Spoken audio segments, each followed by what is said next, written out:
அஸ்ஸலாமு அலைக்கும் வரஹ்மத்துல்லாஹி வபரகாத்துஹு.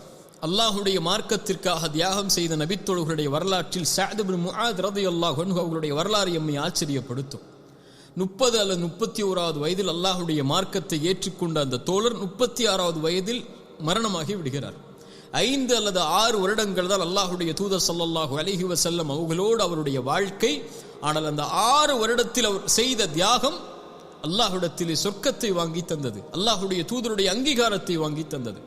இத்துணை ஆண்டுகள் நம்முடைய வாழ்நாளில் அல்லாஹுடைய தீனில் இருக்கிறோம், இந்த தியாகத்தின் ஒரு அணுவையாவது நாம் தொட்டிருக்கிறோமா என்று யோசித்து பாருங்கள். அவருடைய வாழ்வு முழுக்க தியாகங்கள் தான் அந்த 5 அல்லது 6 வருடத்தில். அதில் எத்தனையோ நிகழ்வுகள் உண்டு, ஆனால் இந்த 2 நிகழ்வுகள் மிக முக்கியமானவை எம்முடைய ஈமானுக்கு. சஅத் இப்னு முஆத் அன்சாரி தோழர், அதுவும் அவுஸ் கோத்திரத்தாருடைய தலைவர், அன்சாரிகளுடைய தலைவர். அவர் ஒரு தலைமைத்துவ பண்பை கொண்டிருப்பவர். யூதர்களோடு மக்காவாசிகளோடு மதீனாவாசிகளோடு மிகப்பெரிய உறவை வைத்துக் கொண்டு வாழ்ந்து கொண்டிருக்கக்கூடிய நபித்தோழர் அவர். பத்ருடைய போர்க்களம் நடக்கிறது. ஒரு வாணிப குழுவை தடுப்பதற்காக அல்லாஹுடைய தூதர் நபித்தோழர்களை அழைத்துச் செல்கிறார்கள். மக்காவாசிகளையும் மதீனாவாசிகளையும். அது போராக மாறுகிறது. அது போராக மாறுவதற்கு முன்னால் அல்லாஹுடைய தூதர் நபித்தோழர்களை அழைத்து மக்காவாசிகளையும் மதீனாவாசிகளையும் அழைத்து சொன்னார்கள், அஷீரு அலைய அய்யுஹன் நாஸ், எனக்கு ஆலோசனை செய்யுங்கள், இதில் நாம் எப்படி நடந்து கொள்வதென்று. அபூபக்கர் எழுந்தார்கள், மக்காவாசி. உமர் எழுந்தார்கள், மக்காவாசி. மிக்தாத் ரலியல்லாஹு எழுந்தார்கள், மக்காவாசிகள். அல்லாஹுடைய தூதர் மகிழ்வுற்றார்கள். ஆனால் அல்லாஹுடைய தூதர் அவர்களுடைய ஆலோசனையை விட விரும்புவது வேறொருவருடைய ஆலோசனை. யாரை? அன்சாரிகள், மதீனாவாசிகள், அடைக்கலம் தந்தவர்கள். அவர்களுடைய ஊருக்கு வந்து இருக்கிறோம், அவர்களுடைய வீட்டில் தங்கி இருக்கிறோம், அவர்களுடைய சொத்துகளையும் அவர்களுடைய செல்வங்களையும் பயன்படுத்தி கொண்டிருக்கிறோம். இவர்கள் இதில் எப்படி நடந்து கொள்வார்கள் என்பதை தெரிந்து கொள்ள அல்லாஹுடைய தூதர் ஆசை கொண்டு மீண்டும் மீண்டும் அதை கேட்டுக்கொண்டே வருகிறார்கள். அஷீரு அலைய அய்யுஹன் நாஸ், ஆலோசனை சொல்லுங்கள். அந்த மதீனாவாசிகளில் தலைவர் சஅத் இப்னு முஆத் எழுந்திருக்கிறார். எழுந்து சொன்னார்கள், அல்லாஹுடைய தூதரே, எங்களுடைய ஆலோசனையா நீங்கள் கேட்க விரும்புகிறீர்கள், அதற்காகத்தானே இப்படி கேட்டுக்கொண்டே வருகிறீர்கள். அல்லாஹுடைய தூதர் சொன்னார்கள், ஆம் என்று ஒரு உரையை நிகழ்த்தினார்கள். அல்லாஹுடைய தூதரே, நாங்கள் உங்களை ஈமான் கொண்டிருக்கிறோம், உங்களை உண்மைப்படுத்தியிருக்கிறோம், நீங்கள் கொண்டு வந்த அனைத்தையும் சத்தியம் என்று ஏற்றிருக்கிறோம், உங்களுக்கு நாங்கள் வாக்கு கொடுத்திருக்கிறோம், உங்களுடைய வார்த்தைகளுக்கு செவிதாழ்த்தி நாங்கள் கட்டுப்படுவோம் என்று. அல்லாஹுடைய தூதரே, இந்த அன்சாரிகள் அவர்களுடைய வீடுகளிலும் அவர்களுடைய செல்வங்களிலும் மட்டும் அல்லாஹுடைய மார்க்கத்தில் உதவி செய்வார்கள் நீங்கள் என்று எண்ணினால் நீங்கள் கேட்டுக்கொள்ளுங்கள். எங்களை எதை வேண்டுமானாலும் செய்ய சொல்லுங்கள், நாங்கள் செய்கிறோம். எங்களை அழைத்து சென்று எந்த உறவை சேர்த்து வாழச் சொல்கிறீர்களோ சேர்த்து வாழ்கிறோம், வெட்டி வாழச் சொல்கிறீர்களோ வெட்டி வாழ்கிறோம். எங்களுடைய செல்வத்தில் எதை எடுத்துக் கொள்கிறீர்களோ எடுத்துக்கொள்ளுங்கள், எதை விட்டு விடுகிறீர்களோ விட்டு விடுங்கள். ஆனால் நீங்கள் விட்டு விட்டதை விட நீங்கள் எடுத்துக்கொண்டதுதான் எங்களுக்கு விருப்பமானது. சுப்ஹானல்லாஹ், இதை எப்படி விளக்குவது? எங்களுடைய செல்வத்தில் நீங்கள் விட்டதை விட எடுத்துக்கொண்டதுதான் எங்களுக்கு மிக விருப்பமானது. அல்லாஹுடைய தூதரை எங்களை அழைத்துச் செல்லுங்கள் எங்கு வேண்டுமானாலும். நீங்கள் ஒரு நடுக்கடலில் சென்று எங்களை மூழ்கச் சொன்னாலும் நாங்கள் மூழ்கத் தயார். ஒருபோதும் எங்களில் ஒருவர் கூட, அன்சாரிகளில் ஒருவர் கூட பின்வாங்கி விட மாட்டோம். நாங்கள் நாளை எதிரிகளை சந்திப்பதற்கு தயாராக இருக்கிறோம். அந்த போரில் ஏற்படக்கூடிய சிரமங்களை பொறுமையோடும் அல்லாவின் சந்திப்பின் மூலம் உங்களுடைய கண்ணின் குளிர்ச்சியை நாங்கள் ஏற்படுத்துவதற்கு நாங்கள் தயாராக இருக்கிறோம். அல்லாஹுடைய அருளால் எங்களை அழைத்துச் செல்லுங்கள் அல்லாஹுடைய தூதரே, நாங்கள் தயார், எங்களில் ஒருவர் கூட பின்வாங்க மாட்டார் இந்த போர்க்களத்தில் என்று சொன்னார்கள். அல்லாஹுடைய தூதர் அந்த வார்த்தையை கேட்ட மாத்திரத்திலேயே சொன்னார்கள், நான் அல்லாஹுடைய வெற்றியை நான் பார்க்கிறேன் என்று. சுப்ஹானல்லாஹ். அந்த பத்ருடைய போர்க்களம் நடந்து கொண்டிருக்கும் போது அந்த பத்ருடைய போர்க்களத்துடைய அமைப்பை அல்லாஹுடைய தூதர் அமைத்துக் கொண்டிருக்கும் போது சஅத் இப்னு முஆத் சொன்னார்கள், யா ரசூலல்லாஹ், நீங்கள் இந்த போரில் கலந்து கொள்ளாதீர்கள், உங்களுக்கென்று ஒரு பரணை அமைத்து வைக்கிறோம், அதில் அன்சாரி தோழர்கள் உங்களுக்கு பாதுகாப்பாக இருப்பார்கள். அதற்கு முன்னாலும் அன்சாரி தோழர்கள் எதிரிகளை தாங்கிக் கொண்டிருப்பார்கள். எங்களை மீறி உங்களை வந்தடைந்தால் நீங்கள் திரும்ப செல்லுங்கள், அந்த குதிரை அது உங்களுடைய வாகனம் அதற்கு அருகிலே இருக்கும், நீங்கள் மதீனாவை நோக்கி திரும்பி செல்லுங்கள். அங்கு எங்களை விட உங்களை நேசிக்கக்கூடிய மனிதர்கள் இது போர் என்று அறியாமல் இருக்கிறார்கள், அவர்களை அழைத்து வந்து மறுபடியும் போர் செய்யுங்கள், அவர்கள் உங்களை பாதுகாப்பார்கள் என்று சொன்னார்கள் சஅத் இப்னு முஆத் ரலியல்லாஹு அன்ஹு. சுப்ஹானல்லாஹ், அவருடைய வார்த்தை உண்மை, அதை உண்மைப்படுத்தினார். அல்லாஹுடைய தூதரோடு பத்ருடைய போர்க்களத்தில், அல்லாஹுடைய தூதரோடு உஹதுடைய போர்க்களத்தில், அல்லாஹுடைய தூதரோடு ஹந்தக்குடைய முக்கியமான போர்க்களங்களில் பங்கு கொள்கிறார். ஹந்தக், அஹ்ஸாபுடைய யுத்தம், அதுதான் அவருடைய கடைசி யுத்தம். மக்காவாசிகள் எல்லோர்களையும் யூதர்கள் ஒன்று சேர்க்கிறார்கள். மதீனாவில் இருக்கக்கூடிய பனு குரைதாவுடைய தலைவர்களுடைய யூதர்கள் எல்லா மக்காவாசிகளையும் ஒன்று சேர்த்து, எல்லா மக்கா குழுக்களையும் ஒன்று சேர்த்து, அல்லாஹ்வுடைய தூதருடைய எதிரிகள் எல்லோர்களையும் ஒன்று சேர்த்து ஒரு அணியில் நிறுத்துகிறார்கள். பனு குரைதாவாசிகள், மதீனாவில் இருக்கக்கூடிய அந்த யூதர்கள், சஅத் இப்னு முஆத் அவர்களுடைய தலைமைத்துவத்தில் ஒப்பந்தமிட்டு வாழக்கூடியவர்கள், அவர்களோடு உறவை வைத்துக் கொள்ளக்கூடியவர்கள், அவர்களே இந்த போர்க்களத்தை ஏற்படுத்தி விட்டார்கள் என்ற மிகப்பெரிய வருத்தம், மிகப்பெரிய காயம் சஅத் இப்னு முஆதை அவர்களுடைய உள்ளத்தை ஆட்டியது. அந்த அஹ்ஸாபுடைய யுத்தத்தில் தான் அவருடைய கரம் காயப்பட்டு வேதனைக்கு உட்படுத்தப்படுகிறார்கள். அந்த காயம் ஏற்பட்ட போது சஅத் இப்னு முஆத் சொன்னார்கள், யா அல்லாஹ், என் கண்ணின் குளிர்ச்சியை இந்த பனு குரைதாவுடைய விஷயத்தில் ஏற்படுத்தாமல் என் மரணத்தை நீ ஆக்கி விடாது என்று சொன்னார்கள். அந்த காயத்திலேயே அவர்களுடைய மரணப்படுக்கையும் ஏற்படுகிறது. அல்லாஹ்வுடைய தூதர் ஸல்லல்லாஹு அலைஹி வஸல்லம் மரணப்படுக்கையில் நோயுற்றிருக்கக்கூடிய சஅத் இப்னு முஆதை அடிக்கடி சந்திக்க செல்வார்கள். அல்லாஹ்வுடைய தூதரை அவர்களோடு அபூபக்கர் செல்வார்கள், உமர் செல்வார்கள், அல்லாஹ்வுடைய தூதரும் செல்வார்கள். அபூபக்கரும் உமரும் சஅத் இப்னு முஆதுடைய அந்த காட்சியை பார்க்கும்போது அழுவார்கள். அந்த நோயுடைய படுக்கையில் அந்த காயத்தால் அவர்கள் அழுவார்கள். அல்லாஹ்வுடைய தூதர் தாடியை பிடித்துக் கொண்டு அவர்களுக்கு அருகிலே கவலையில் நின்று சஅத் இப்னு முஆதை பார்த்து கொண்டிருப்பார்கள். சஅத் இப்னு முஆத் ரலியல்லாஹு அன்ஹு அவர்கள் அந்த அஹ்ஸாபுடைய யுத்தத்தில் பனு குரைதாவுடைய துரோகத்தை எண்ணி எண்ணி வருந்திக் கொண்டிருந்தார்கள். அல்லாஹ்வுடைய தூதர் ஸல்லல்லாஹு அலைஹி வஸல்லம் அதற்கு பிறகு மதீனாவில் திரும்பி சென்ற அந்த போர் முடிந்ததற்கு பிறகு பனு குரைதாவை சுற்றி சிறையிடுகிறார்கள். அவர்களுடைய விஷயத்தில் என்ன தீர்ப்பு செய்வது என்று கேட்கிறார்கள். பனு குரைதாவாசிகள் சொன்னார்கள், அந்த யூதர்கள் சொன்னார்கள், சிறைப்பட்டவர்கள் சஅத் இப்னு முஆதை அழைத்து வாருங்கள், அவர்தான் அன்சாரிகளுடைய தலைவர், அவுஸ் கோத்திரத்தார், அவர் என்ன தீர்ப்பு செய்தாலும் நாங்கள் ஏற்றுக்கொள்வோம், அவர்களுடைய நினைப்பின்படி அவர் எங்களுக்கு தலைவராக இருந்தவர், எங்களை பாதுகாப்பார் என்று எண்ணிக்கொண்டு சஅத் இப்னு முஆதை அழைத்து வர சொல்கிறார்கள்.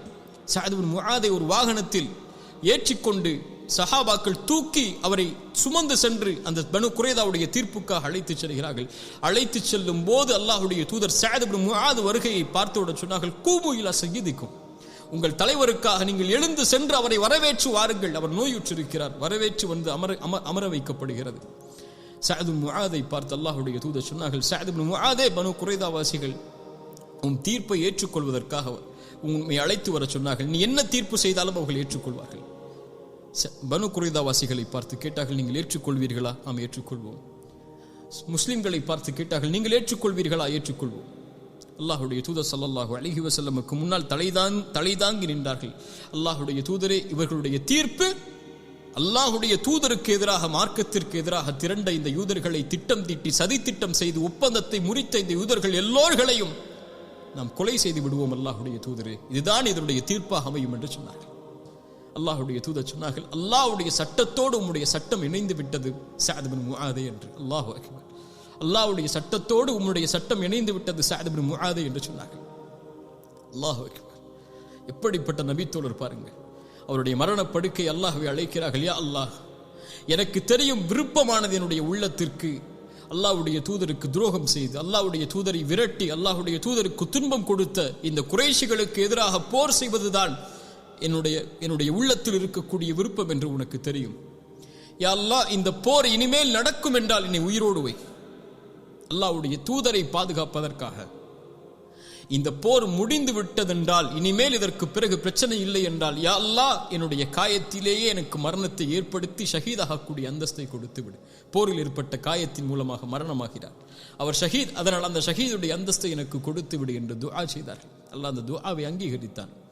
துஆ நடந்த சில நாட்களிலே அவருடைய இரத்தம் அவருடைய காயத்திலிருந்து வடிந்து பள்ளி முழுக்க வரும்போது அல்லாஹ்வுடைய தூதருக்கு அந்த செய்தி அறிவிப்பு வந்தவுடன் விரைந்து வந்து சஅத் இப்னு முஆதுடைய மரணத்துடைய அந்த காட்சிகளை பார்க்க வந்து கட்டி அணைத்தார்கள் சஅத் இப்னு முஆதை. அவருடைய முகத்தில் இருந்த இரத்தம், காயத்தில் இருந்த இரத்தம் அல்லாஹ்வுடைய தூதருடைய தாடிகளை நனைத்து விடுகிறது. அல்லாஹ்வுடைய தூதர் ஸல்லல்லாஹு அலைஹி வஸல்லம் சொன்னார்கள், அல்லாஹ் உமக்கு கொடுத்த வாக்குறுதியை நிறைவேற்றுவான் சஅதே, நீ அல்லாஹ்விற்கு கொடுத்த வாக்குறுதியை நிறைவேற்றி விட்டாய். அல்லாஹ் ரப்புல் ஆலமீன் உனக்கு நற்கூறிகளை வழங்கட்டும். தலைமைத்துவ பண்பில் இருந்த இந்த சமூகத்திற்கு நீ செய்த உதவிக்காக இந்த அல்லாஹ்வுடைய தூதர் ஸல்லல்லாஹு அலைஹி வஸல்லம் சஅத் இப்னு முஆதுடைய அந்த தியாகத்தை அங்கீகரித்தார்கள். அங்கீகரித்ததற்கு பிறகு சஅத் அவர்கள் மரணமானதற்கு பிறகு அல்லாஹ்வுடைய தூதர் சொன்னார்கள், இஹ்தஸ்ஸ அர்ஷுர் ரஹ்மான், ரஹ்மானுடைய அர்ஷ் சஅத் இப்னு முஆதுடைய இந்த மரணத்திற்காக நடுங்கி விட்டது என்று சொன்னார்கள். அல்லாஹ்வுடைய அர்ஷ் நடுங்கும். அது அல்லாஹ்வுடைய படைப்பு. அல்லாஹ் அதை எப்படி செயல்பட சொல்கிறானோ அப்படி செயல்படும். அந்த அரிஷ் நடுங்கியது எதனால்? பயத்தால் அல்ல, கவலையால் அல்ல, அன்பால். ஒரு தன்னுடைய நேசரை வரவேற்பதற்குரிய மகிழ்வால் அல்லாஹ் ரப்புல் ஆலமீன் அரிஷை நடுங்கச் செய்தான். அல்லாஹ் விரும்பினான். அல்லாஹ்வுடைய தூதர் ஸல்லல்லாஹு அலைஹி வஸல்லம் இதை பல செய்திகளில் நமக்கு சொன்னார்கள். யாரை அல்லாஹ் சந்திக்க நாடி, யார் அல்லாஹ்வின் சந்திப்பை நாடுகிறார்களோ அவர்களின் சந்திப்பையும் அல்லாஹ் நாடுவான் என்று அல்லாஹ்வுடைய தூதர் சொன்னார்கள். சஅதுடைய மரணத்திற்காக அல்லாஹ்வுடைய அரிஷ் ஆடியது. 7 வானத்தின் கதவுகளும் திறந்து விட்டது. 70,000 மலக்குகள், சுப்ஹானல்லாஹ் சுப்ஹானல்லாஹ், 70,000 மலக்குகள் அவருடைய ஜனாசா இருக்கும் இடமெல்லாம், அவரை அழைத்து செல்லும் இடமெல்லாம், அவர் கபரை நோக்கி செல்லும் இடமெல்லாம் 70,000 மலக்குகள் சுற்றி நிற்கிறார்கள். அவருடைய ஜனாசாவில் கலந்து கொள்வதற்காக வந்திருக்கிறார்கள் இந்த அல்லாஹ்வுடைய தூதர் ஸல்லல்லாஹு அலைஹி வஸல்லம் சொன்னார்கள். சஅத் இப்னு முஆதை அல்லாஹ்வுடைய தூதர் ஸல்லல்லாஹு அலைஹி வஸல்லம் கபரில் வைத்தவுடன் சொன்னார்கள், சுப்ஹானல்லாஹ் சுப்ஹானல்லாஹ், அல்லாஹு அக்பர் அல்லாஹு அக்பர். சஹாபாக்கள் கேட்டார்கள் ஏன் என்று. அல்லாஹ்வுடைய தூதர் சொன்னார்கள், சஅதை ஒரு முறை கபர் நெருக்கி விட்டது. கபருடைய நெருக்கத்திலிருந்து ஒருவர் பாதுகாக்கப்பட்டிருந்தால் அவர் சஅத் இப்னு முஆதாகத்தான் இருந்திருப்பார் என்று அல்லாஹ்வுடைய தூதர் ஸல்லல்லாஹு அலைஹி வஸல்லம் அவர்கள் சொன்னார்கள். அல்லாஹ் கபருடைய வேதனையிலிருந்து நம்மை பாதுகாப்பானாக.